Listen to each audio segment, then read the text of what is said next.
Auzubillahiminash-shaytanir-rajim. Bismillahir-rahmanir-rahim. Assalamu alaikum dear student. This is Miss Farzana. I am here again to continue this chapter, Reflections on the Reawakening East. This is my third lecture. Inshallah, I'll be telling you these questions here. But please, first let me read some of the paragraphs. They are very important and somewhat difficult to understand. So please give full of your concentration. Now writers say, it is of course a trifle absurd to speak of Asia as a unity, and only a position of Western imperialism has caused people to think in these terms. Asia contains half the population of the world and at least three very distinct civilizations, that of Islam, that of India and that of China. अब ये कहता है कि Asia एक बड़ा territory है दुनिया का, और एशिया में तीन बड़ी सिविलाइजेशंस भी हैं, जिसमें से एक इस्लाम, एक चाइना और एक इंडिया. ये तीनों सिविलाइजेशंस एक दूसरे से बिल्कुल मुख्तलिफ हैं, बिल्कुल डिफरेंट है. As writer says, these differ from each other just as much as they differ from the civilization of Christian. जिस तरह से क्रिश्चियनिटी से मुख्तलिफ है, इस तरह से ये आपस में भी मुख्तलिफ है. गो के एशिया में हैं लेकिन मुख्तलिफ है. And hope that is not endeavour after cultural और political unity but a determination to uphold independence at home and to respect it elsewhere.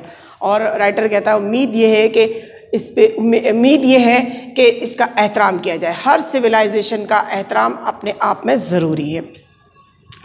And when I speak of independence, I am not thinking only of politics but also of culture. There is a great danger of too much cultural uniformity. No great civilization has ever been cosmopolitan. अब अगर मैं बात करता हूँ आज़ादी की, तो मैं सिर्फ सियासी आज़ादी की बात नहीं करता, मगर मैं सकाफ़त की भी बात करता हूँ. और ये एक ख़तरा है कल्चरल यूनिफॉर्मिटी का, यानी कि कोई भी सिविलाइजेशन इतनी पावर नहीं रखती कि पूरी दुनिया पे हावी हो जाए. Modern cosmopolitanism is based upon science and machinery. जदीद कायनाती निज़ाम साइंस और मशीन पर बुनियाद उसकी रखी गई है. These two elements in civilization have been superimposed upon older cultures and have shown themselves such powers solvents that they tend to put an end not only to what was bad but also to what was good in the culture of the past. It must be admitted that they are necessary and they are good if rightly controlled. अच्छा, civilization और culture अगर ठीक तरीके से उनको control किया जाए तो राइटर के अकॉर्डिंग तो इसका फ्रूट हमें हमारे सामने आता है, इसके benefits हमें मिलते हैं. But it need not be admitted that adulation of them should sweep away everything else. If human life is to be tolerable, it cannot be wholly mechanized. अच्छा, मैकेनाइजेशन की बात कर रहा है राइटर, इंडस्ट्रियलिज्म की बात कर रहा है राइटर, लेकिन फिर भी वो ये कह रहा है कि अगर इंसानी ज़िंदगी को टॉलरेबल, काबिल बर्दाश्त रखना है, तो ये पूरी तरह मैकेनाइज नहीं की जा सकती, क्योंकि इंसान है, मशीन नहीं है. तो इस एस्पेक्ट को देखना है. वो किस तरह से यहाँ बात करता है, it must continue to contain poetry and music and art and love and the simple joys of life.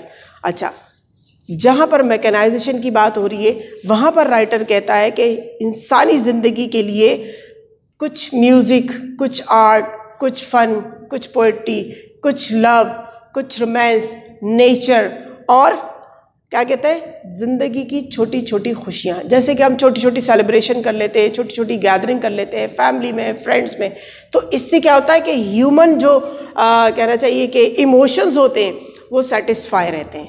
तो मशीनरी को इंसान पर और उसकी फीलिंग्स के ऊपर डोमिनेट नहीं किया जा सकता. दो these are things that tend to be forgotten in a machine age. और ये वो जज्बात हैं, ये वो चीज़ें हैं, ये वो खुसूसियत हैं कि मशीन एज में वो अमूमन भुला दी जाती हैं. जैसे कहीं अल्लामा इकबाल ने भी एक जगह जिक्र किया था कि जब मशीनों के ग़ुलाम हो जाएंगे, जो अब मशीनी दौर आ रहा है, तो तकरीबन इस वक्त ऐसा ही है कि इंसानों से ज़्यादा मशीनरीज़ की केयर की जाती है.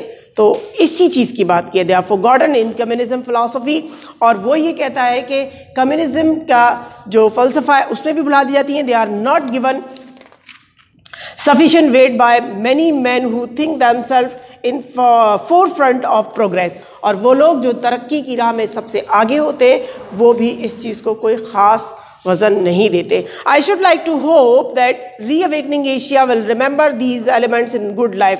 और मुझे उम्मीद होनी चाहिए कि एशिया का रीअवेकनिंग जो ये एक तहरीक है, इसमें अच्छी ज़िंदगी के लिए इस एलिमेंट को नहीं भुलाया जाएगा. I should like to think that rivalries and the struggle for national independence will not be so severe as to compel materialistic mechanization. और मुझे उम्मीद होनी चाहिए कि ये इतना सिवियर नहीं हो जाए कि मटेरियलिस्टिक मैकेनाइजेशन की ज़रूरत पड़ जाए. I should say to the reawakening nations of Asia, your independence will not be very difficult to preserve, especially in view of the division of the rest of the world into two hostile camps. और मैं Asian countries से कहता हूँ कि आपकी आज़ादी threat पर नहीं है. उस वक्त भी जब दुनिया दो बड़े हिस्सों में, दो बड़े ग्रुप्स में तकसीम हो जाती है और आपस में दुश्मनी का जज्बा रखती है, तब भी आपकी आज़ादी थ्रेट पर नहीं है due to civilization. But what will perhaps be more difficult will be to refrain from copying the mistakes of the West.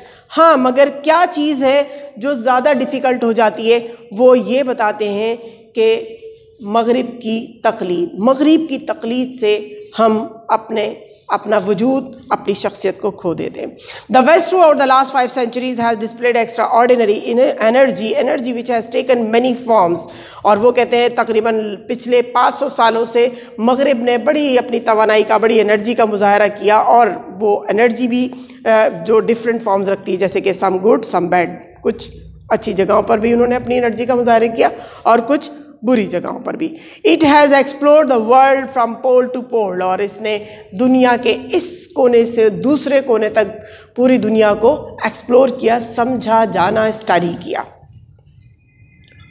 It has learned the secrets of atoms and stars. It has discovered how to produce such an abundance of necessaries and comforts as previous ages would have thought unimaginable. और इसने सीखा, मग़रिब ने सीखा atoms के और सितारों के राज़ों को जाना, और उसने सीखा किस तरह पैदावार, इतनी ज़्यादा तादाद में पैदावार को बढ़ाया जाए कि जो पिछले वक्तों में कि एक दीवाने का ख्वाब या नाकाबिले सोच समझा जा सकता था. But all this which might have ministered to human happiness has been vitiated by one fatal fault, the love of power over other human beings. मगर ये सारी चीज़ें, ये सारी तवानाई मग़रिब के एक गलती की वजह से तबाह हो जाती हैं, और वो गलती क्या है कि दूसरों पर अपना तसल्लुत बनाने की, दूसरों को अपना ग़ुलाम बनाने की चाहत. Africans and Asians alike have been tortured and oppressed by the energetic ingenuity of Western conquest. मग़रिबी फतूहात में अफ्रीका और एशिया के ममालिक वेस्टर्न कहना चाहिए कि जुल्म का शिकार रहे. Mankind must learn a degree of mutual respect which has never hitherto existed. और इंसानियत को आपस में अंडरस्टैंडिंग करनी चाहिए, जो कि राइटर कहता है कि अभी तक देखने में नहीं आई. कंट्री टू कंट्री और the peace of regions to regions, there should be a mutual understanding.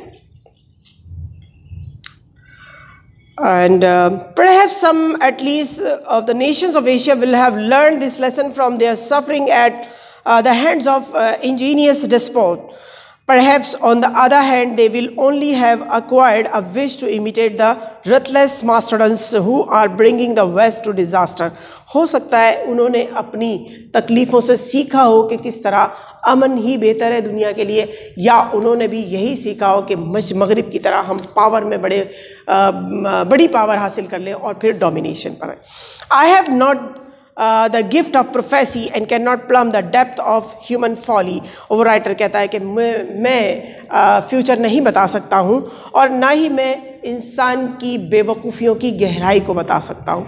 हाँ, and hope is more likely to be beneficial. उम्मीद है जिससे फ़ायदा है, जो हम कर सकते हैं. So long therefore as hope remains possible, I shall continue to hope, and a large part of my hope will be centered in the East. और वो कहते हैं कि उम्मीद ही है, और उम्मीद की बात करें तो मुझे पूरी उम्मीद है, और मेरी उम्मीदों का मरकज़ मशरिक़ है. और डियर स्टूडेंट्स, मशरिक़ यानी कि हमें समझना चाहिए कि हमारी अहमियत क्या है और हम किस मकाम पर हैं। Let me make you understand some of the questions here. Why is it insular for the European historians to term the centuries after the fall of the Roman Empire as the Dark edges.